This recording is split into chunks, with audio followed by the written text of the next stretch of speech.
Мөнх явдал. Тажик пуштун нарын хуйлдаанаараа Мазарыг хэлэлцээрт урьж бариад тарчлан ирүүдж нислэг тэрэгнээс хадруу нисгэж хороожээ. Кабулын энэ дүүрэгт 1995 оны хаврын ганцхан шөнөхдөл 1000 гаруй энгийн номхон иргэнийг засгийн газрын цэргүүд хүйс цэмтэрсэн байна.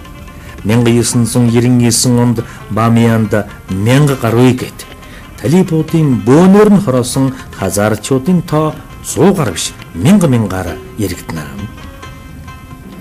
Хазаар нарын тухай алиж их сурвалжийн мэдээний Хазаар хэмээх перс үг нь 1000 гэсэн утга илэрхийлнэ гэж эхэлдэг бөгөөд 1220 онд Чингис хааны их зэрэгээс энэ хавийг харгалзан үлдсэн нэг эсвэл нэгч биш байхад 1000-ийн тухай яриагаар үргэлжилнэ. Ингээд бид нэрнэрээ мэдэлсэн шинэхэн нөхдөсөн Афганистаны тухай. Харин тэд биднээс Монголын тухай тань мэдхэн асуулт тавьсаар хоолны газарт иржээ. Төв болон дундад Аз энэтхэгт элбэг таарлдах хоньны махан шорлог, тахианы махан карри, нан хэмээх гамбар нь маш амттай бөгөөд Пакистанаас импортлсон үхрийн цөцгий шин жимсний хамт бидний энэ дөнгөрөөсөн 4 хоногийн хямдхан бөгөөд тун дуртай хоол болсон юм. Хоолны төгсгөлд Хазаар нөхөд маань биднэр ганц ч Афганы төлөвлөгөө болохоор баярлалаа гэдэг бардам үгэн ядаж тэдний хэлээр хэлж сурах хэрэг гарсан нь мэдээж л дээ. Хөөхтэн баярлалаа гэдгийг персээр ташакур гэх бөгөөд бид чармааж байж цээжилсэн чи ялангуяа манай нөхөр сайн баяр энэ үгийг хэлэх болгонд л доширак гэж андуурх нь энэ үгэнд. Азар Афганистанд доширак импортлогддог тул Хазаар нөхөд маань эдгээр чинь хоолны дараа нэмж солонгос бүлээн хоол нэхэд байна гэж бидний тухай зэм бодоогүй яамаа. Талибуудын үед ёстой л хүмүүн төрлөختний дотроос хүндэг эрхийг туулж уруудалд оройтлын бэрхийг амссан Хазаар монголчууд гэгэрэл боловсролын замд орж байгаагийн нэгэн жишээ болсон сургуулиар бид орлоо. Энэ бол зөвхөн Хазаар хүүхдүүдэд зориулсан хувийн сургууль. Хэдийгээр хувийнхаа боловч сурагчдаас төлбөр авдаггүй. Олон жил Англид цагаачлаж байсан захирал нь ихэнх зардлыг өөрөөсөө болон хандивлагчдаас гарган энэ сургуулийг ажиллуулт юм байна. And now this is elementary 2, I think, these students. And the guests that we have, they're from Mongolia. Talking about them, that it is told that the Hazaras in Afghanistan, they are the part of the, Genghis Khan. Хазаар ард түмний шинэ үе болсон энэ хүүхдүүдийн бяцхан гар Калашниковын автоматын гохон дээр биш сургуулийн ширээний ард байгаа нь олзуурах хөштэй хэрэг. Тэд эрхчлөөд Афганистан орны төдийгүй их дэлхийнхэн эрхтгч иргэнийн байхын тулд англи хэлийг шамдан суралцж байгаа юм.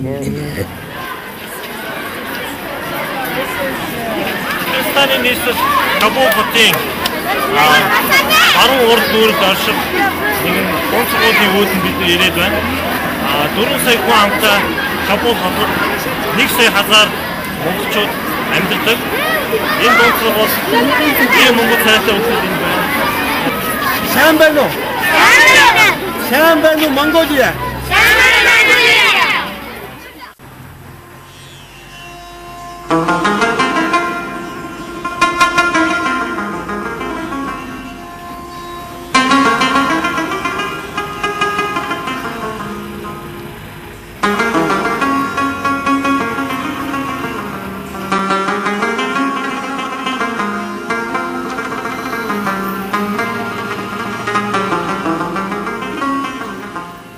Хазаар нөхөд маань 5 ондтой буудлаас үнтэй харин хямд буудлаас гадны хүн хулгайж барьцаалах явдал байсгийгээд гардаг болохоор эхнэр хүүхэд нь Пакистан явсан Аббасын 2 давхар хаваст ганц хоноод маргааш үүрээр Бамиян мужи руу хөдлөё гэсэн юм.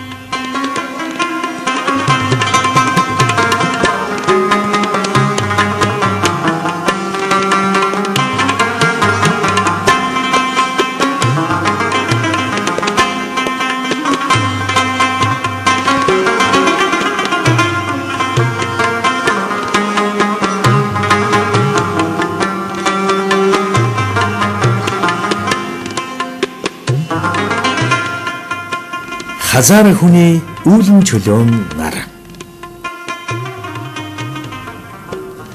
Дэдэ үүр шинээр босолоо газар хол замбартаатай бас сууртан пүштүү нарын амьдардаг тэмч тайван бус нутгаар дайрахад тул инхүү эртэлсэн хэрэгэлтэй. Бамиян муж руу биднийг авч явахаараа Халифа хэмээх хазар жолоочтой Toyota микроавтобус аянд гарлаа.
Бамиян мужийн төв нь Кабулаас баруун хойшон Чанх шулуун явах юм бол 125 км.